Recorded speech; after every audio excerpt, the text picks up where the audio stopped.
Hello, it's Media Center Ukraine Odesa. We are glad to see you. Thanks for watching us. Now we are going to talk. Our first briefing will be about Australian military support for Ukraine, and we are going to talk with Mick Ryan, retired Major General of the Australian Army, military expert at the Center for Strategic and International Studies. He is with us online. Mr. Ryan, thanks for being with us. Thank you. It's an honor to be here. Thank you. Let's start from the military support which Australia already gave to Ukraine. Thanks for that. As far as I know, it's a package for support about $70 million. It's 70 units of military techniques, including 28 armored vehicles M113, 14 special vehicles, and other machinery. How do you think, what can be in the next package of Australian support for Ukraine?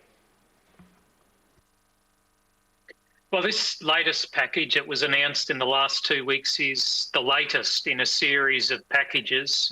We've provided Bushmasters, M113s, early in the wall javelins, and M777 artillery guns. So I would expect that there may be more armoured vehicles if there is a subsequent package, which I hope there is.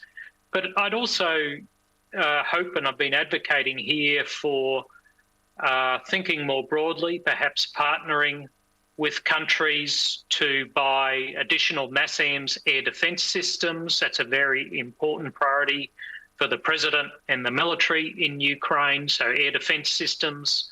But potentially even the provision of Australia's retired F-18 fighter jets, which are currently sitting in storage in Australia. So, I'm hoping that we'll see a subsequent announcement. Prime Minister Albanese is at the NATO summit in Vilnius as we speak. He will meet with President Zelensky, and hopefully we will see another announcement about assistance, or even the return of the Australian ambassador to Kiev, which I strongly support. Thanks. You mentioned air support, and really we are here in Odesa, and this night about 24 Iranian-made drones were hit during this night. Debris of 2 of them unfortunately fell on one of the grain terminal near Odesa. So yeah, air support is really crucial during this stage of our war. And the next question is, keeping in mind your experience, you said about fighter jets, retired fighter jets, F-18. How do you think? Can you explain to our viewers why is it so important for Ukrainian army, Ukrainian armed forces to get modern fighter jets like F-18? Well, I think it should be said up front that the Ukrainian Air Force and its pilots are probably the most experienced in modern aerial warfare anywhere in the world at the moment. And the degree of courage and innovation that we've seen from the Ukrainian Air Force has few historical precedents. But at the end of the day, most Ukrainian combat aircraft are older. Their sensors have shorter range than Russian aircraft. Their missiles and other weapons have shorter range. And the F-16s or F-18s that could potentially equip the Ukrainian Air Force would have the radars and the missiles that would have at least the same range as the Russians, if not more. And that would level the playing field. It would give Ukraine an advantage in the air.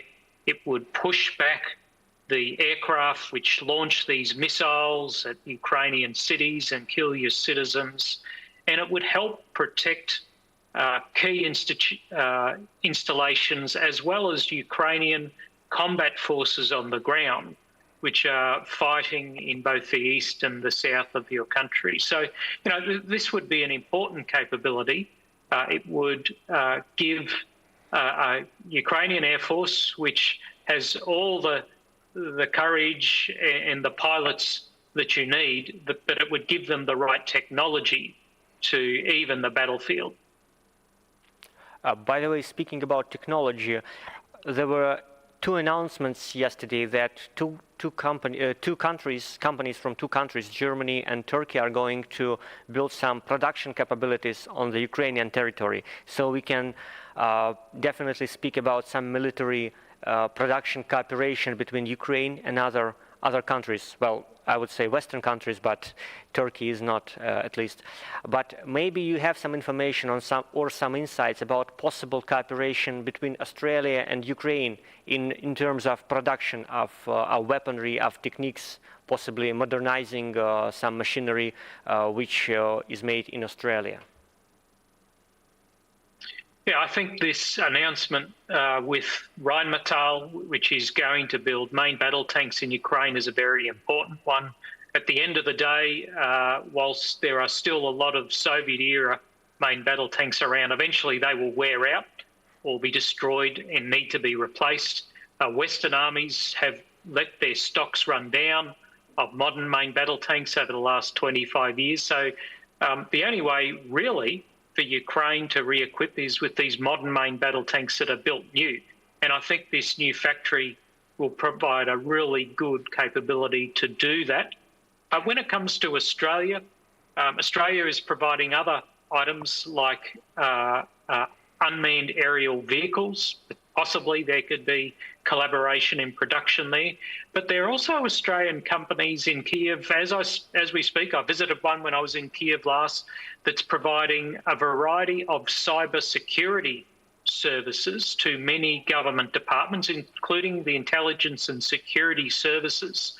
So collaboration between Ukraine and Australia may not just be production of military vehicles. It could be in cyber realm, it could well be in intelligence, in UAVs, and hopefully as well, Australia will be helping Ukraine rebuild its economy, rebuild its infrastructure, so the people of Ukraine can have a secure and prosperous future after they defeat Russia. We are really waiting for the victory and for the possibility of rebuilding the country. I'm just... do you have any questions? Okay, maybe our colleague from the media will have a question a little bit later. But mine is about Bushmaster machines. By the way, you mentioned them in your first answer, and I would like to know, maybe you know some plans about modernizing these armored vehicles after Australian experts gain information about how they were being used in Ukraine, because due to words of Ukrainian military, which are using them quite actively, these are good machines. They are very good to use them, and they are quite safe. So possibly some modernization can be made after their military experience in Ukraine. Yeah, the Bushmaster is a very good vehicle. I commanded a battalion in Afghanistan, and we use Bushmasters. They're very easy to train people to use, which is why we like them in Australia. They're very simple to maintain. They use parts from Caterpillar. And if they do get hit or blown up, they protect the soldiers inside very well. Ukraine has been using them actively throughout this war, and it is undoubted that there are many lessons that the Ukrainian armed forces have learned that hopefully the Australian Defence Force will seek out and seek to employ, not just in future generations of the Bushmasters, but actually how to fight a modern war. I mean, the Ukrainian armed forces have developed a way of modern war that is beyond that of every Western military institution. So whilst we will learn about future iterations of equipment, I think it is your ideas about modern war fighting across all the domains which will also be extraordinarily valuable to us all. By the way, about experience which Ukrainian army gathered at the battlefield, we know that not so long time ago, Australian military instructors were in United Kingdom training Ukrainian military. Maybe you have some information about how that was going on, because from our point of view, it could be a very interesting collaboration between contemporary technologies and contemporary modern style and methods of war which Western armies behold on the one hand, and on the other, the real battlefield experience of Ukrainian soldiers. Do you know how the training was going on, and what was it like? Well, a lot of the training that is being conducted in England by countries like the United Kingdom and Australia is basic training. So they're people with almost no military experience who have been taught the fundamentals of personal weapons, of tactics, of fire and movement, how to work as a team and to live in the field as a soldier. Indeed, the soldiers that are in England training Ukrainian soldiers are from my old brigade, the 1st Brigade that's based in Darwin. And they're very good soldiers. They love training the Ukrainians. But, you know, there's also a deep sadness when they say goodbye to the soldiers they train, because they know they're going off to what is a very difficult battlefield environment. And many of them will make the ultimate sacrifice. The Ukrainian soldiers who are also doing training in other areas throughout Europe, particularly brigade command teams and battalion command teams, not just learning from NATO countries, but informing NATO countries about the situation on the ground, about how modern wars are really fought. None of us in the West have really fought a war like this for generations. So there is much that these young Ukrainian soldiers and leaders have to offer us in places like Australia and other NATO countries in the wake of this war. Let's return a little bit to the F-18 fighter jets. How do you think, is it possible for Australian government to decide to pass these fighter jets to Ukraine? And in case it happens, what quantities are we talking about? It's dozens or more than 100? How do you think? What's your expert opinion? Well, as is the case with all arms transfers, Australia would need to get the permission of the originating country, which is the United States. It's my belief that that is in process, if not already being done. The next step would be, you know, what are the best of these aircraft? I mean, they're 30 years old, 35 years old. They've been flown for a long time, so we need to make sure the airframes have sufficient life left in them. So, you know, we're not putting Ukrainian pilots at danger by flying old aircraft.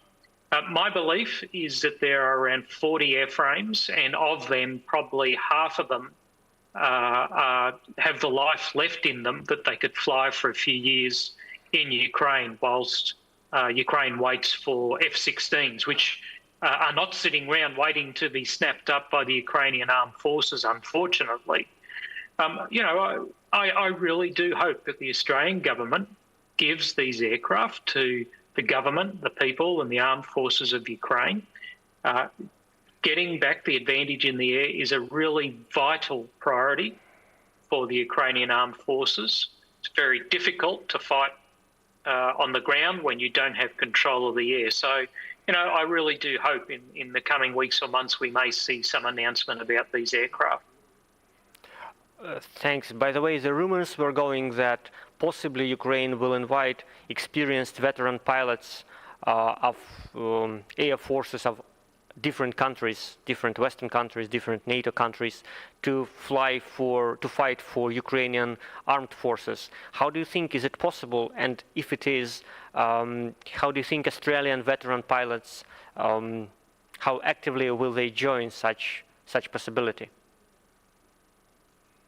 Well, I think there would probably be pilots from a variety of nations that would be interested in that. I mean, in the Ukrainian armed forces, you already have the Foreign Legion, which has multiple brigades of fighters from different countries. I mean, there's a Canadian brigade, there's, you know, Polish, Czech, French, German, Georgian. I mean, there's soldiers from all over the world, even from throughout Asia and my own country, that have come to Ukraine to serve as soldiers, to help in whatever way they can to defend Ukraine against Russia. My sense is there will probably be pilots, probably not as many because they're far more highly trained and they're not in the same quantity. But, you know, I think you will probably see retired Air Force pilots from different countries around the world that may be willing to put up their hands and come and serve in the defence of Ukraine. At least I hope that is the case. Thank you. And for the last question, I would like to hear your forecast possibly, because we see now that Russian army have changed its tactics during last half a year. They are trying to defend what they've already managed to occupy during first year of this, I don't know, full-scale war, despite it started in 2014. But anyway, they are trying to defend their occupied ground. They are trying to hit with missiles and drones. And at the same time, they are trying to strengthen the production capabilities in their country. How do you think, as a military expert, how the situation will develop? What will be the tactics of Russian army in the next few months? Yeah, there's no doubt that the Russians have learned over the last 18 months or so. General Zaluzhny, speaking at the end of last year, was very explicit. He said, listen, they're not total idiots. He's read the works of all their senior leaders. And, I trust General Zaluzhny's view. He's probably the greatest military commander of his generation, not just in Ukraine, but anywhere. So he was expecting that the Russians would learn and adapt. They have done that. But at the same time, the Ukrainian armed forces are also learning and adapting. Generally, Ukraine has found ways around when Russia has changed its tactics. At the moment, Ukrainian ground forces are fighting very hard to penetrate the Russian defences, particularly in the south. And Ukrainian armed forces have already adapted how they do that. So, this is what I call an adaptation battle. And my strong view is that throughout this war, whilst both sides have learnt and adapted, Ukrainian soldiers and airmen and women, sailors and leaders have generally been more inventive than Russians and have been quicker to adapt across the force than the Russians have. I think that is a really important asymmetry and an advantage that Ukraine has, and will be part of why Ukraine eventually wins this war. Thank you, Mr. Ryan. Thanks for being with us, and I hope to see you again with some good news for Ukraine about, for example, giving FA-18 to our air forces from Australia. Thanks. I hope so, and I look forward to visiting Ukraine again in the near future. You're absolutely welcome here. Thanks. That was Mick Ryan, retired Major General of the Australian Army, military expert at the Centre of Strategic and International Studies. Our next briefing is going to happen in half an hour. Watch our announcements and stay with us.